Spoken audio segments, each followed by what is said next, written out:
Welcome to the TCS Woman podcast, where the ladies of the top contractor school are going to get together to discuss what it's like to be a woman in construction, leadership, and navigating the balance between it all. Your host for the TCS Woman podcast will be Karla Goldammer, who has been in construction for almost 30 years with D&J Site Construction. She will be accompanied by a rotation of co-hosts that include Elizabeth Reiman of RK Reiman Construction, Sandra Albert of Bay Country Contractors, Lillian Calloway of K&L Industries, and Kelsey Wright of Pro Line Parking Lot Maintenance. Let's get started. All right, ladies. Guess what we got going on here today is Kelsey Wright's hosting the podcast today. So you're welcome. I don't know what's going to happen, but we got this. But so I'm the host today. My name's Kelsey Wright. I'm with Pro Line Parking Lot Maintenance. And if you lovely ladies want to introduce yourselves, let's get right into it. Sure. I am Elizabeth Reiman. I'm with RK Reiman Construction down on Marco Island, Florida. And I'm Karla Goldammer, president of D&J Site Construction in the Rio Grande Valley of Texas. We're all over the place. Yeah, I'm like, I keep forgetting you're in Texas. I know you're in Florida, but we're all over.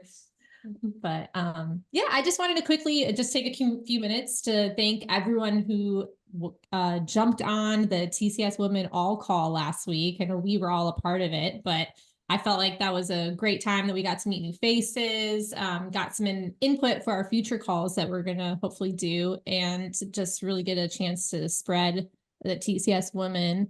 And our goal is to help to build a stronger community of women in construction. So I thought that was a really pretty cool call we got to do and get everyone involved. Yeah, there were a lot of people on that call. I wasn't expecting that many people. I was like, oh, wee. It's like 30 something faces as soon as I signed on. I was like, oh, hello. Yeah, and there was multiple people just in a room. So there was 30 something people logged in, but more people in the room on top of that. So yeah, that was pretty cool. That was a good start for sure. Sure was. So, just I guess if anyone hasn't seen the call, just reach out to anyone within TCS Women or go on the app and we can get you connected onto that. But I wanted to jump in on the topics that we're going to be discussing today. I had actually hard time picking out a topic when Joy sent it to me. She had a huge list and I was going through them and I had Daniel look at them with me. I'm like, all right, we got this one. I don't know what I'd say on this one. I have no idea what I would say on this one, but it's hard. And there's a lot of good ones. There are, but when I try to look at a topic, I'm like, how I want to pick something that I actually have experience in and can give some input in. And one of them that Daniel pointed out, he's like, how about unique strengths and perspectives? I'm like, really? That's the one you'd pick? I was thinking like mentorship, things like that. And he's like, well, I mean, you don't really have a mentor person and you're still new to the industry, which I'm like, I'm not really a mentor to anyone right now. So I can't really relate on that. So, I don't know. I've decided let's go with unique strengths and perspectives. Let's see what we or all of us brought to our construction industry within our businesses and things like that. So I don't know, I'll jump in here on how I felt like I can bring perspectives and my strengths to ProLine, but I want to hear something from you ladies of what you thought you brought when you came into the industry or into your company, of what you brought when you first started. So I guess Liz, tell me what you brought to your company when you started, 4 years ago? Yeah, 4 years ago now already, cow. Which I cannot even believe. It's interesting being a woman who entered into mostly a male-dominated field by far, and also going in with like no prior experience. And you're like, what am I doing? But something that I have learned along the way is I do bring kind of unique strengths and unique perspectives to our company. And honestly, I think it's really helped in many aspects. I think one of them being probably attention to detail for sure. Also a little bit of empathy as well. and heightened communication, I would say, are probably my top three. And I think having a lot of empathy is really effective. Having like an empathetic leadership style, I think it opens up the doors for closer relationships between your colleagues, coworkers, employees, between your subcontractors out in the field. I think people appreciate a bit of empathy out of their leader, kind of knowing that they understand and they're offering like moral support in situations as well, and not just looking at your employees like they're a number. As far as attention to detail, that's really helped a lot for us as far as job sites are concerned and like final products are concerned. There's a lot of attention to detail throughout the entire build, from start to finish. So I think that really helps. It helps enhance quality control during the entire process as well. Also, not just the product of what we deliver, which is a finished home, but also within the company, and within our employees, within our organization. So that's been super helpful. And then again, like I mentioned before, heightened communication, that's another strong one. I tend to over communicate. Sometimes I think I might talk too much. I'm like, okay, they get it. I can be quiet. My husband probably agrees with that. He says I over communicate. But I mean, in the end, it facilitates better teamwork overall, and again, it goes back to stronger relationships, whether that's between, leaders of the company and their employees, or RK Reiman and our subcontractors, or us and our clients as well. So, and just for faster conflict resolution as well, I think those are definitely some of the strengths that I have brought in and that I've noticed too, that women tend to kind of bring into an organization for sure. Love it. I wish I got that empathy gene. I haven't. It's like my sister-in-law. She doesn't either. Was she works with raised us. Was she raised by a man? Just curious. Yeah. Yeah. Okay. Me too. I think it's a thing. I think it's a thing. Well, But both mom and dad, but we always joke about it. So she works with us and we have a family run business, and Jenna, we always say she's another one of the guys when it comes to that stuff, stone cold. I'm like, they missed the mark. It's funny. No, she's great. well, I could certainly relate to that. So I'll have to come to you and get some empathy advice. All right, Liz. I got you. I got it. We'll write a list. Take some of mine.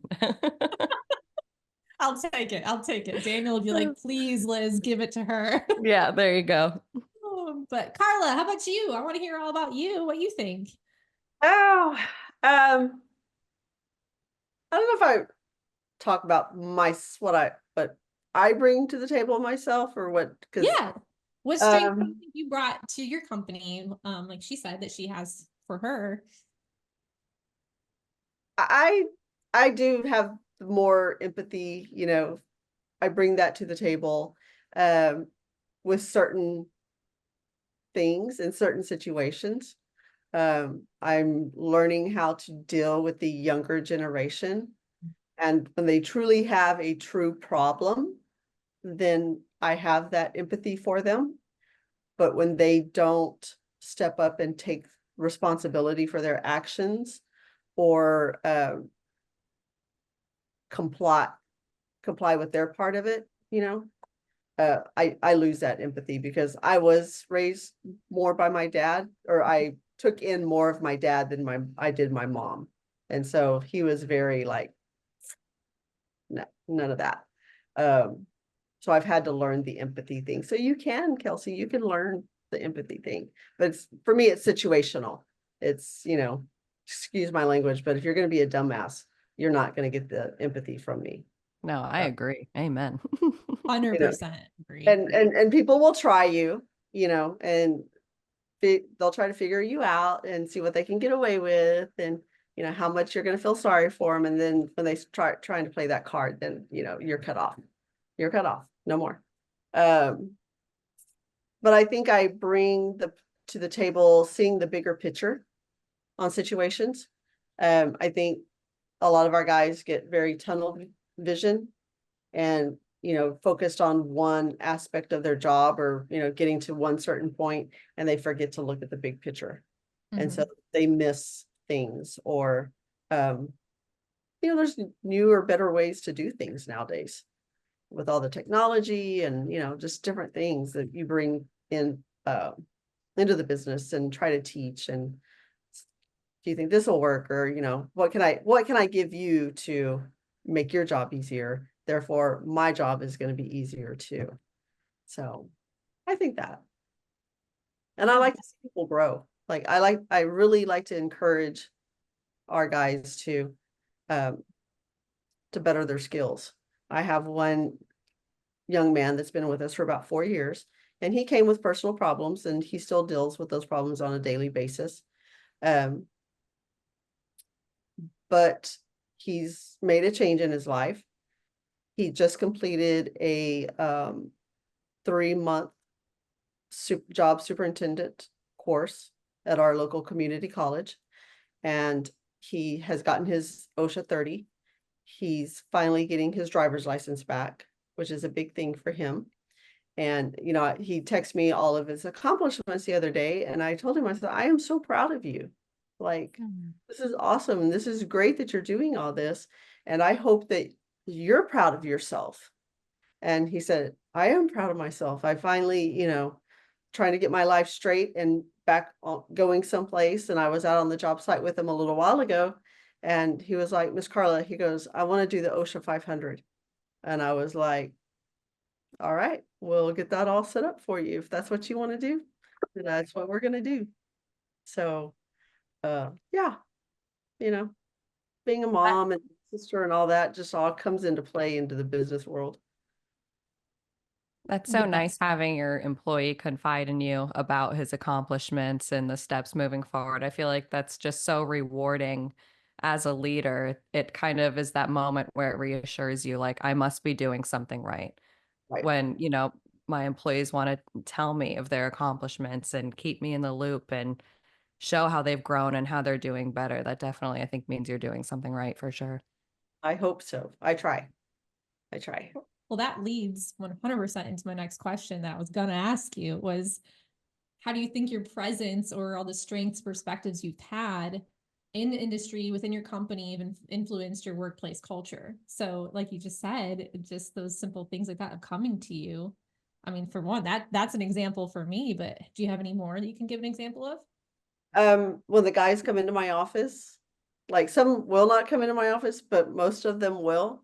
And I have 2 blue chairs in front of me, and they want to sit in the blue chairs. And so I have a little bowl with sand in it with a little rake and the rocks and everything.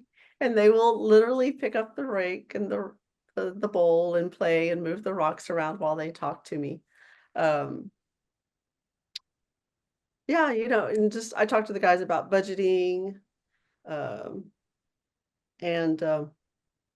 getting rid of all the nonsense in their lives, just really stepping up for their kids and making hard choices sometimes personally that they have to do. So yeah, it's like you're playing a mentorship role to them, as well as just not just a leader at work, just really a true mentor in life. That's awesome. What about you, Liz? Can you repeat the question? Sorry, I made you do. No, you're totally fine. So like workplace culture. So how do you think what you've done or your strengths and everything you brought to the company have influenced your culture at your work? I love culture. I love everything about culture, and I think it truly makes or breaks a company. We have really made it a point, I feel like the past 2 years especially, to really hone in on like culture in the community of our company. And I love everything about it. My husband, who's president of the company, he's really honed in on this. That's like culture is his baby, and I'm kind of along for the ride with him and do what I can and where I can. Like even the little things. And I think the little things matter a lot. Like we have weekly team meetings. I like to bring snacks and drinks and everything, like make sure everyone's fed. Like I bring in muffins or cookies, or we'll bake cookies, whatever. And I'll bring them to the office at random and be like, here's a treat, always coordinating team lunches once a month.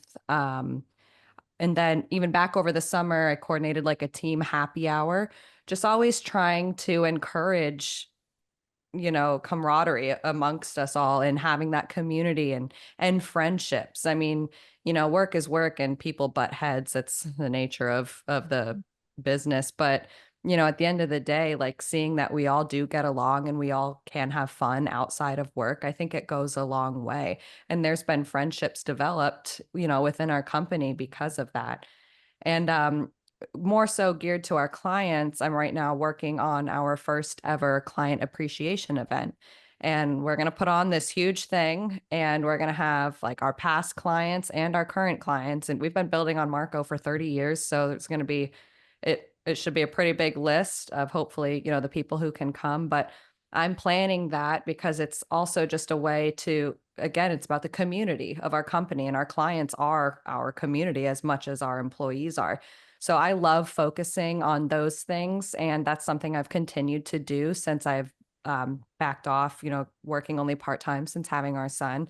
That's something I've still been able to do from home and be involved in. And I love it. And I think it really does go a long way. And I think our employees see that, and they see that, Bill and I both care about the little things and the little details. We care about our employees and our clients. And I think it's really made a great difference. That's awesome. And I can't believe you're organizing that huge event. And you're, like you said, you're part-time now working from home, and you've got a lot of other things going on too. So kudos Yeah, to you. it's probably why I'm tired all the time.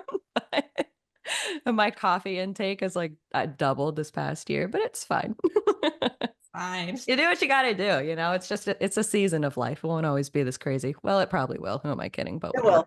will. It will. It'll It probably will. actually only get worse. So It does. You tell yourself, if I just get through this, it'll slow down. yeah, like, oh, the baby stage, that's the hardest, we'll make it out, then things will calm down. No, I'll probably be pregnant again by then, like, and on to another one. And then same thing with work. So that's what happens though, when you're always trying to grow and do better and be better and bigger. I mean, I think you just have to embrace the chaos. That just is what it is. So if it takes a little, afternoon cup of joe, then let's do it. Gotta get through it, It's a long day. But Yeah. Remember it. Mom always did everything and she worked. They'll appreciate it one day. Yes, well, ma'am. look That at is the correct. role model you're creating for them too. Oh yeah, and I had a son, and so I look at it like, what kind of woman do I want my son to end up marrying? I want a hardworking, good woman. I'm trying to be that role model of, being present, being healthy, working, supporting dad, it's a lot. Having kids makes you think about all these things though, but that's a whole other rabbit hole I could go down. I just got my 4 dogs. I worry about who's gonna Hey. feed them when I get home. Who's gonna give them treats. I mean, he's passed out on the floor right now. But Oh, is he? you I would should. have my bulldog in here, but you guys would hear him snore. So you would just have snoring in the background of this entire podcast. I don't want to do that to TCS. We should have a call just with dogs on it. Oh my gosh. My 3 are on the floor asleep because they spent the day at the groomer with their brother. So I picked up 4 dogs before the podcast, and I told my daughter, I am bringing Bentley to your house. And so I ran and took it, and I came back and unloaded them all. And I was like, y'all can stay in the AC, but you ought to be quiet. Yeah. Usually give them a little treat thing beforehand. Kelsey, I'm curious about you. What is something that you have contributed to your company culture-wise? I know you're new. You're like a year in now. Am I correct? Yeah, a year in, full time here at Proline. Yeah. I had to think about this one and of my strengths and stuff, but the big one I put down was more structure within the company. He had structure before, but you kind of just get to a point where you just go and you'll figure it out later. And so it was a lot of like the policies, implementing new programs for training in our processes, and like I said, our policies and processes. So we implemented this whole training website or training app. It's called Trainual. So just getting that up and running, getting the policies out, employee handbooks, all that kind of stuff. So I'm a huge I guess, rule follower. Mhm. I like things structured. I like looking back at things. And I'm really good at time management. So I'm able to look at things. I'm like, this doesn't make sense. This doesn't make sense. This doesn't make sense. Like I redid our whole entire sales pipeline when I first came out, actually before I even started. So I wasn't even getting paid for that, but Charity. Charity work. Oh, but I redid our whole entire pipeline because it didn't make sense or they weren't doing follow-ups. And I'm like, how do you go from A to Z? You're going from like A to B, then kind of like shoving it to the side, then you start off at N later on. Like it didn't make any sense. But so I would definitely say my big strength is time management and structure to Proline. I definitely think that causes a lot of headaches within the company because I bring a lot of that I bring a lot of the policies and different things. I'm bringing up things that just not a lot of people wanted to talk about. But I tend to just, I don't know, I guess talk about things that they didn't want to address. I just got to the point and just no sitting around. So we just wanted to get to the point for all that stuff. But as for culture wise, I bring Finn to work every single day and he's my Aussie doodle. And I thought it would be, I think Daniel was going to get annoyed at it. I thought he would because I'll have Finn's he's a 45-pound lap dog.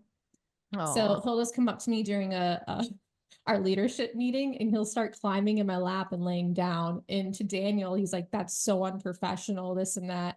I'm like, this is our company. If I want to have a dog in my lap, I'm still talking to you. I'm not being disrespectful. It's just a relaxing environment and people enjoy him around. So as long as it's not disruptive, I don't really care. So, but I I think take my 3 sometimes. So they have to go with me some days. But yeah, I mean, people sit down and they start petting them and relaxing and talking and Oh yeah.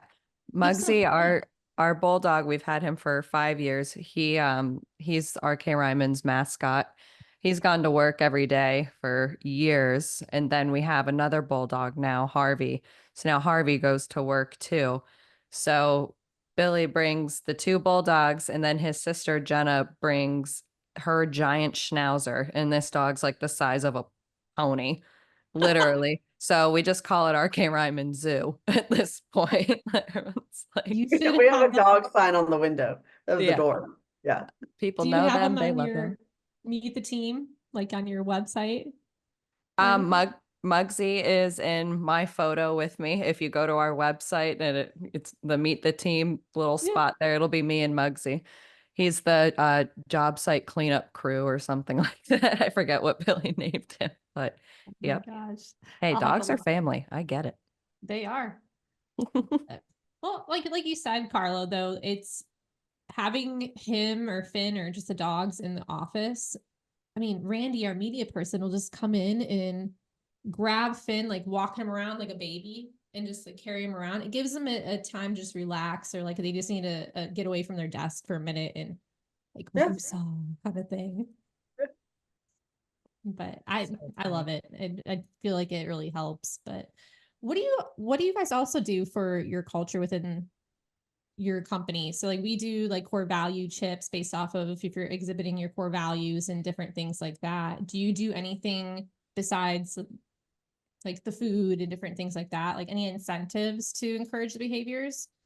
We actually just started this within this past year, quarterly core value awards.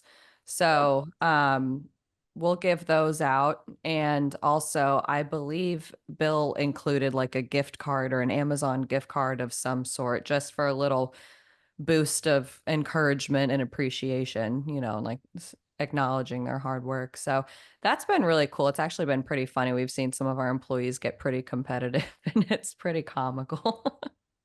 But Karla, do you guys do anything like that? Not on the core values. I try to go to the job sites, and so like I'll get all the guys Sonic order, and so I take drinks. Oh. I'll take them drinks, or if I go in the morning, they'll get drinks and donuts, and just go visit them out on site. We'll barbecue sometimes at the site for them.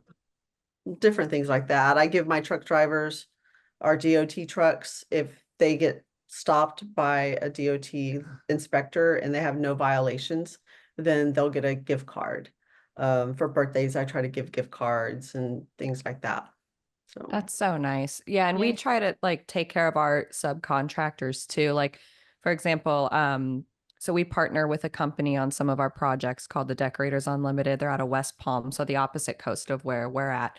And we have a designer from there, Jennifer, who we've worked with for about 4 years now, and she's expecting a baby. So I just went out and I bought her this big, beautiful basket, stuffed it with all these gifts, and made her like this really cute little gift from, on behalf of our team. So taking care of our people too. And a lot of the times our subcontractors will come bring us lunch, because we've hired them to do our work and we've stayed loyal to keeping them hired, well, the deserving ones, of course.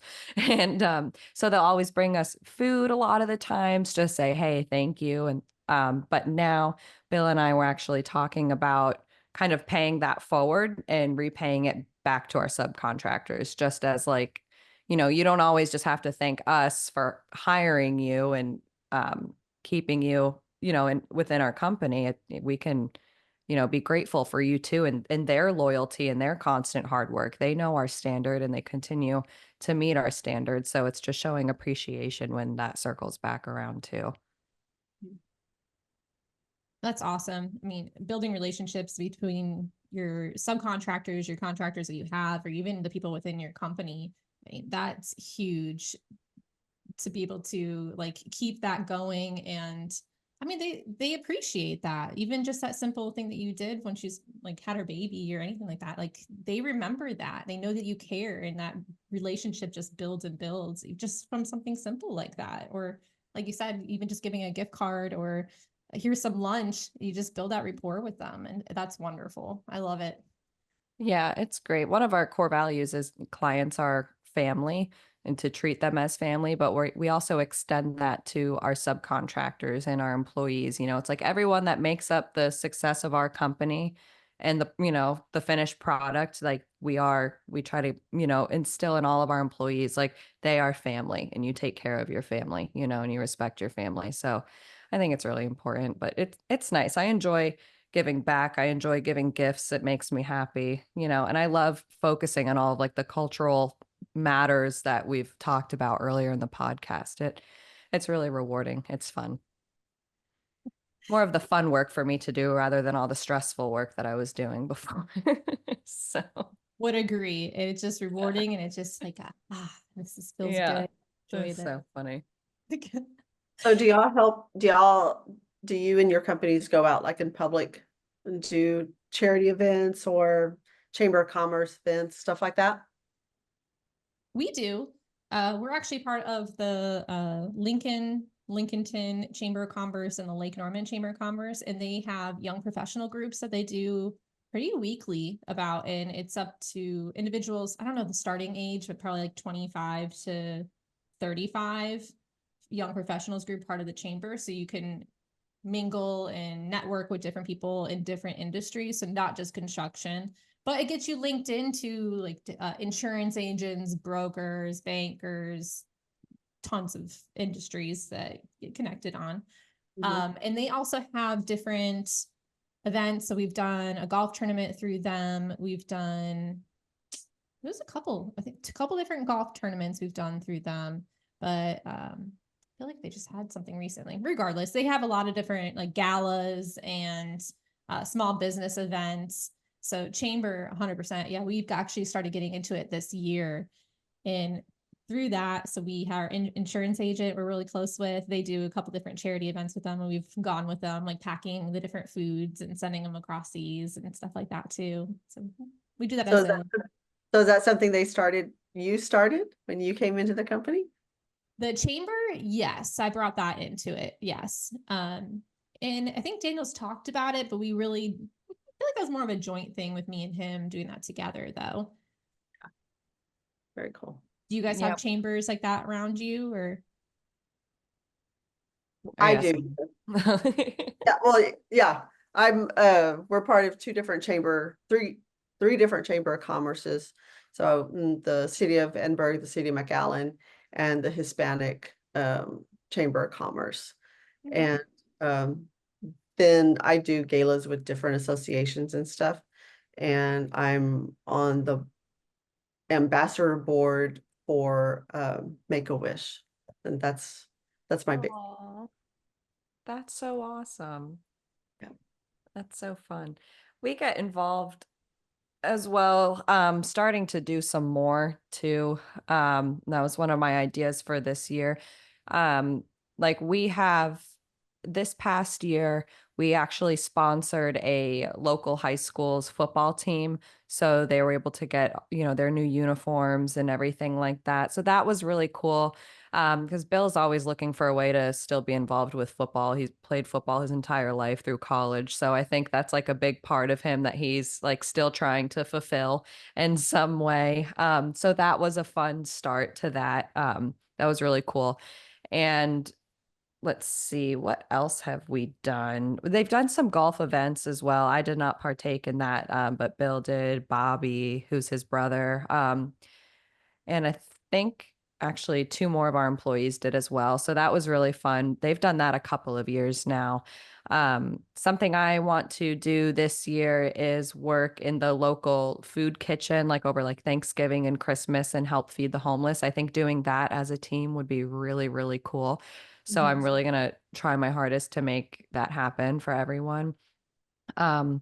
Other than that, though, we do, there's like small networking events around here that our subcontractors will host. Like Ferguson is where we got all our plumbing fixtures from, and they will pretty often do these little special events that we go to. It's good for networking. So Bill and I have made it a point to do those sort of things more. And then actually just recently, there's the Collier County Building Association. They had every year they host what's called the Sand Dollar Awards. It's where all of the builders or remodelers, some contractors of different sorts are able to enter their projects within certain categories, like price categories. So we entered that this year, which was the first time we've entered in 3 or 4 years. So we kind of took a little break from it, but we entered one of our jobs this year and we won for the 11 to $16 million category, which was huge. So that was a lot of fun, but it's really fun just being involved within the community and networking and, talking to other builders and remodelers and everyone, who essentially is dealing with the same things that you do. So it's been fun. It's been fun. It has. No, I love it. I think that's awesome that Bill's doing he tries to get into different football related things because of his background. Yep. We have JJ, our operations manager. He has all his little awards, not little awards, but he has all his awards that are listed are on his desk. And he has when he got championship from high school or something like that. So he always tries to, or he's brought up actually ideas to go to the local high schools and specifically the football because they have structure and they're used to not taking orders, but like they are used to structure. And so having that kind of environment or being a part of that kind of environment and then putting them into the work field is a good transition. So for 18-year-olds who are trying to find a job, we do pavement maintenance. So come work for us. So that's a good place to go look for like recruitment is what he's brought up for local high schools. Yeah, for sure. Bill actually just did a podcast with his high school football coach, Coach Metzger, who he still keeps in contact with to this day. He just had him on his podcast. They were talking about the same thing, like how coaching football is essentially like nearly the same thing. So much of it applies to business. A lot of similar principles and stuff like that. I agree. So he loves it. I think that's why he loves Trey so much too from TCS. But yeah, he wants to get more involved with that. But I think it was a cool way to implement RK Reiman into that too this past year. So hopefully more of that coming too. Well, he used his strength and his perspectives and he found something that he could implement to encourage culture or just make a project out of it. So look at him. Good job, Bill. Look at him go. A little clap for him. Look at him applying to what we're talking about. Oh, buddy. But yeah, so I think this was a amazing talk. I've enjoyed it. I'm gonna reach out to you, Elizabeth, and you too, Karla, and figure out how I can work on my empathy skills. That's a great strength of you guys's, so I'll have to reach out. I'll But put you and my sister-in-law on a call. Let's figure this out. We'll have a whole class. Yeah. Oh, that's hilarious. But I really appreciate you ladies coming on here and hanging out with me and talking about our strengths and perspectives and how that relates into what we're doing. And yeah, I think this was a lot of fun. So I appreciate you guys coming and joining. And anyone who's listening to us, come and join us next time on TCS Woman Podcasts. Whoop, I don't whoop. know. Whoop, whoop. I don't know who'll be hosting next, but if it's me, I'm sorry. Don't You be did a sorry. great job. You did. Bring it back. No, you did great. Thanks for having us. I appreciate it. Thank you. It was great. Welcome to the TCS Woman podcast, where the ladies of the top contractor school are going to get together to discuss what it's like to be a woman in construction, leadership, and navigating the balance between it all. Your host for the TCS Woman podcast will be Karla Goldammer, who has been in construction for almost 30 years with D&J Site Construction. She will be accompanied by a rotation of co-hosts that include Elizabeth Reiman of RK Reiman Construction, Sandra Albert of Bay Country Contractors, Lillian Calloway of K&L Industries, and Kelsey Wright of Pro Line Parking Lot Maintenance. Let's get started.